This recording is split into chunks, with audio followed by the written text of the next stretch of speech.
Ternyata ketika jandanya Ummu Sulaim, ada seorang laki-laki yang menaksir bernama Abu Talhah. Abu Talhah belum dalam Islam, masih belum Islam. Lalu bepadah Abu Talhah hendak lawan Ummu Sulaim. Ujar Ummu Sulaim, bila ikam bujur hendak, aku akan kawin dengan engkau kalau engkau berislam. Bagaimana Abu Talhah? Oh, ternyata Abu Talhah kada hakun langsung bae Islam.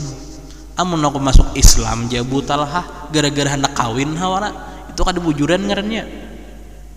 Akhirnya Abu Talhah mencari tahu bagaimana itu Islam, bagaimana Rasulullah, dan akhirnya Abu Talhah membuktikan bahwa Islam adalah agama sebenarnya. Akhirnya beriman, masuk Islam, dan akhirnya menikah dengan Ummu Sulaim. Menikah dengan Ummu Sulaim. Nah, di dalam pernikahannya ada beberapa cerita yang diceritakan oleh anaknya Ummu Sulaim yang bengaran Anas bin Malik tadi. Nah, di dalam kitab Riyadhus Shalihin dikatakan an Anasin radhiyallahu anhu qala, daripada Anas bin Malik radhiyallahu anhu, Anas berkata, kana ibnun li Abi Talhata radhiyallahu anhu yashtaki. Abu Talhah memiliki seorang putra yang sedang sakit di Anas. Dang sanak Anas, dang sanak sauma. Ini anaknya Abu Talhah, mamanya Anas si Ummu Sulaim kawin bae sama Abu Talhah, bisi anak. Anas sudah ada lawas. Nah, ketika kawin bae bisi anak ini garing, ujar Anas bin Malik. Fakharaja Abu Talhah. Abu Talhah berangkat keluar daripada rumahnya, mungkin begawi, mungkin apa. Faqubidas sabi, maka diwafatkan Allah si kanak-kanak tadi. Wafat, meninggal kakanak-kanak nang garing anaknya Abu Talhah tadi. Balamma raja Abu Talhah qala ma fa'ala ibni. Ketika Abu Talhah kembali ke rumah, betakunai wadah bini, napa nang digawi oleh anak kita tadi? Nina kayak apa keadaan anak kita? Oh, ternyata Ummu Sulaim dengan kepintarannya, kebijaksanaannya, kesalehaannya itu bepasan wadah orang-orang rumah. Jangan ada nang berkisah bahwa anak kami ini meninggal kepada lakiku yang bengaran Abu Talhah. Di dalam riwayat hadis lain dikatakan seperti itu. Akhirnya kada nabi kisah, datang Abu Talhah, Ummu Sulaim menyahuti, anak kita, ujar Ummu Sulaim, huwa askanu makana. Inya sudah lebih tenang, anak kita lebih tenang sudah. Waktu ditinggalkan garing, kuringisan menangis lah istilahnya, kada nyaman awaknya. Sekarangnya sudah lebih tenang, jar Ummu Sulaim. Dikira Abu Talhah besigar, padahal meninggal. Nah, ada tahu belum Abu Talhah? Akhirnya oleh Ummu Sulaim, faqarrabat ilaihil asya upata'asya, dihidangkan oleh Ummu Sulaim kepada Abu Talhah makan malam. Maka ketika itu Abu Talhah makan. Jadi anak meninggal lagi, ada tahu belum nih? Sampai saja memasakkan masakan, dihidangkan untuk suami. Nah, ini Ummu Sulaim dalam keadaan yang sangat tertekan, anak meninggal, tapi tetap dia berbakti salihah di hadapan suaminya. Ini contoh yang patut ditiru oleh seorang perempuan. Dihidangkan makanan. Di dalam riwayat lain dikatakan setelah menghidangkan makanan, Abu Talhah makan, Ummu Sulaim itu berhias dengan hiasan yang paling elok pernah ada. Kada suah badan dan bungas pada malam nintu Ummu Sulaim di hadapan Abu Talhah. Tuntung makan Abu Talhah, summa asaba minha, bakumpul lawan Ummu Sulaim. Bakumpul lagi bini, melihat bini bungas pada rejin, kumpul pada anak meninggal. Nah, Ummu Sulaim masih menunaikan haknya, padahal dalam keadaan yang sangat berat ketika itu, sangat berat, seorang ibu yang anaknya meninggal. Ditunaikan hak oleh Ummu Sulaim dengan melayani suaminya. Nah, dengan melayani suaminya. Falamma faraga, ketika selesai, qalat, berkata Ummu Sulaim, sudah tuntung bakumpul bebandir Ummu Sulaim, warus sabi,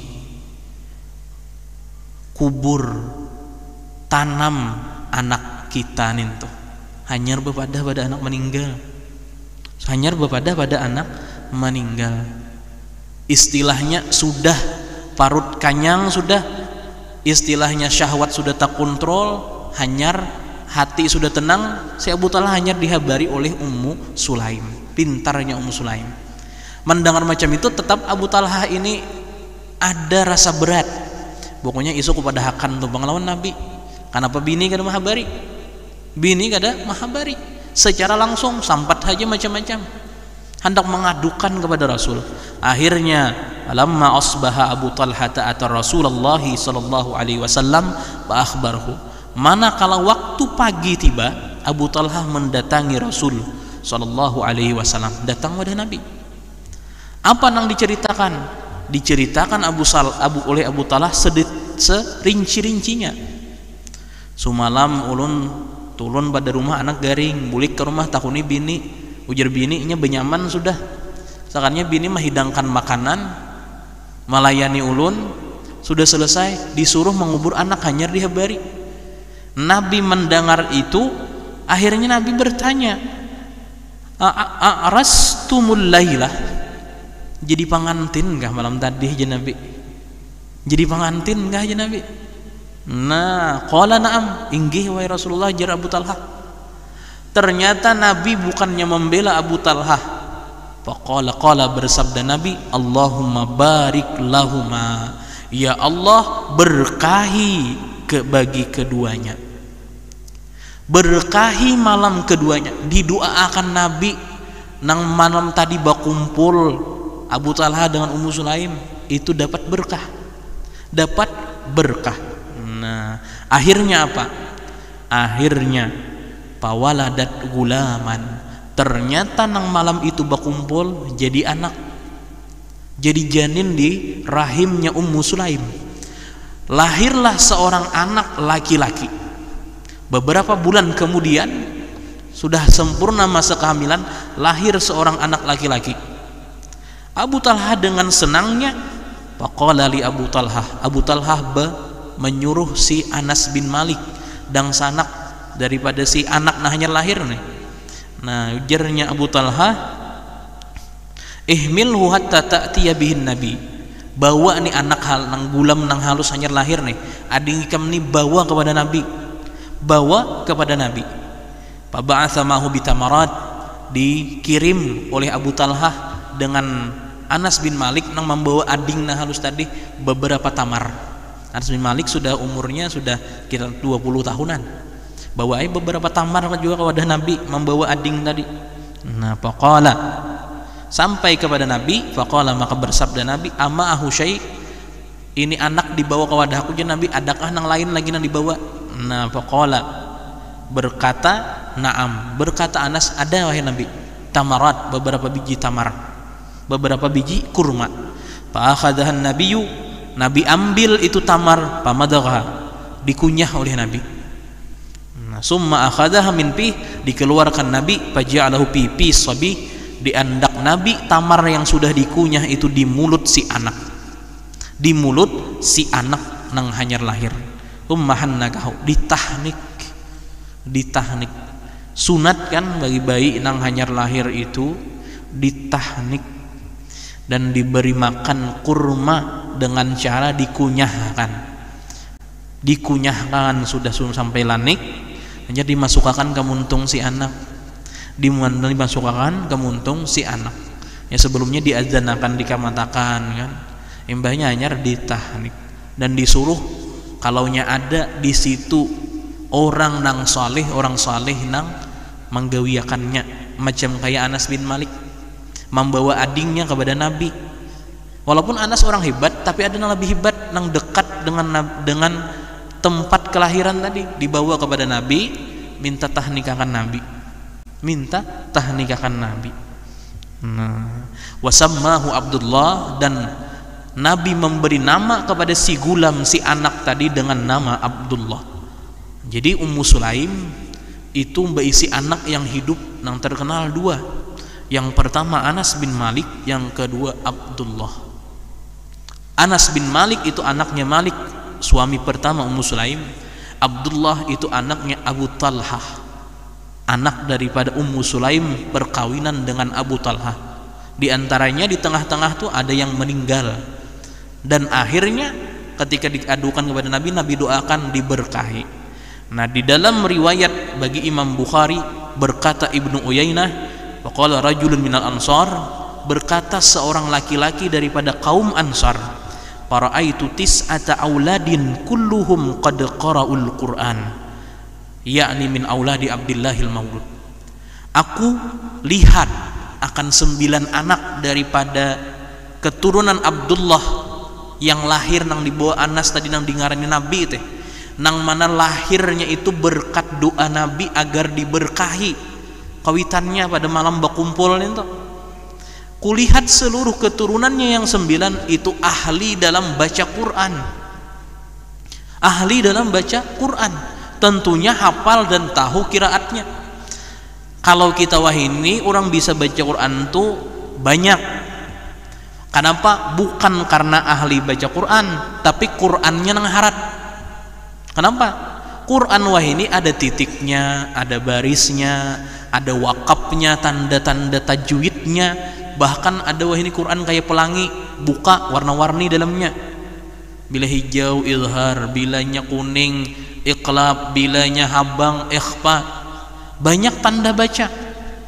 Kalau dahulu itu huruf-huruf Quran ditulis tanpa ada baris, tanpa ada titik, mana ba, mana ta, mana tha, mana nun, ada binandu. Amun kada ahli baca Quran. Makanya kita sekarang banyak kemudahan, nang itu samunyaan atas ijma' para ulama dibikin, dimudahkan cara baca Quran itu. Nah, anaknya Abu Talhah, Abdullah, memiliki keturunan dengan berkah doa Nabi. 9 orang keturunannya keturunannya semuanya ahli dalam membaca Al-Quran, orang-orang hebat. Berkat apa? Berkat kesabaran Ummu Sulaim ketika ditimpa musibah, dan musyawarahnya Abu Talhah kepada Rasul sallallahu alaihi wasallam. Kadang nak langsung sarik kon bini, musyawarah, akhirnya diberi solusi oleh Nabi, didoakan. Nah, makanya Ummu Sulaim ini oleh para ulama menjadi tauladan yang sangat mulia bagi perempuan-perempuan, di mana di dalam hadis ini kita bisa memaham bagaimana Ummu Sulaim itu sangat memperhatikan hak suaminya. Hak laki, hak bini sama, tidak akan hilang dengan keadaan apapun. Kalau kue gara-gara laki garing, hak bini hilang, ada. Tetap laki wajib menafkahi istrinya. Bini dalam keadaan sedih, kada kawa melayani laki, apakah gugur hak laki? Kada. Manakala laki minta untuk dilayani, ya tetap ada kewajiban. Tetap ada kewajiban, tidak akan hilang. Ummu Sulaim anak meninggal, sedih benar, tapi tetap menunaikan haknya. Berkah itu Allah berikan kepada Ummu Sulaim, anak yang berbakti kepadanya, anak yang hebat, yang memiliki keturunan-keturunan hebat pula. Nah, Ummu Sulaim